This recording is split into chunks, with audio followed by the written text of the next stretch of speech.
કેમ છો ખેડૂત મિત્રો? આપણે નવા વિડીયોમાં તમારું સ્વાગત છે. આજે આપણે વાત કરવાની છે માંડવી મોલક, કારા ડોડવા અને છીંડા થઈ જાય એના વિશે વાત કરવાની છે. કેવી રીતના થાય અને કેવા કેવા રોગોથી થઈ શકે એની વાત કરવાના છીએ.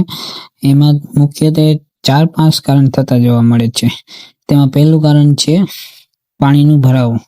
પાણીના ભરાવાથી અમુક ટાઈમે ડોડવા કાળા પડી જતા હોય છે અને એ આપણે ખેતરમાં કોઈ પાણી ભરાય એવી જગ્યાએ વધારે થતા જોવા મળે છે. એના લીધે પણ ડોડવા કાળા થતા જોવા મળે છે અને તેનાથી આપણે પાણી ભરાવા ના દેવું ખેતરમાં. બહુ વરસાદ થાય તો ભરાવાનું જ છે, પણ તે એક કારણ હોઈ શકે છે. બીજું હોઈ શકે છે કૃમિ. કૃમિ એટલે વાયગો. વાયગો એક અળસિયા ટાઈપ જેવી એક વાળ જેવી ઈરું આવે છે, તેના લીધે પણ કાળા ડોડવામાં થાય અને એમાં ડોડવામાં આમ છેદ થાય એવું લાગે, એના લીધે પણ થઈ શકે છે. એ અટાણે મુખ્યત્વે ઘણા બધા પાકમાં થતા જોવા મળે છે.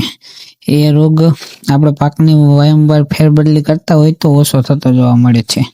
તેના લીધે માંડવીમાં ડોડવા કાળા પડી જતા હોય છે અને એ સાવ ઈરું જેવા હોય છે, આપણે વાળ જેવા એવી નાની સાઈઝના હોય છે. બીજું કારણ હોઈ શકે છે મૂંડા. મૂંડાના લીધે પણ ડોડવા કાળા થવાની શક્યતા હોય છે. મૂંડાના બટકા ભરવાથી ત્યાં ડોડવો કાળો પડી જતો હોય છે અને તેના લીધે એમાં કાળો ડોડો થઈ જતો હોય છે. મગફળીમાં આવી બધી રીતના તે ઘણું બધું નુકસાન થતું જોવા મળે છે. મૂંડો એક જમીનજન્ય રોગ છે અને તેનાથી માંડવીમાં પણ થોડુંક નુકસાન થાય છે. અને ચોથું કારણ છે આપણે ફૂગના લીધે પણ ડોડવા કાળા થાય છે. એના લીધે પાણી ભરાવાથી ફૂગનું ઉત્પન્ન વધે છે અને તેના લીધે ડોડો કાળો થતો જોવા મળે છે.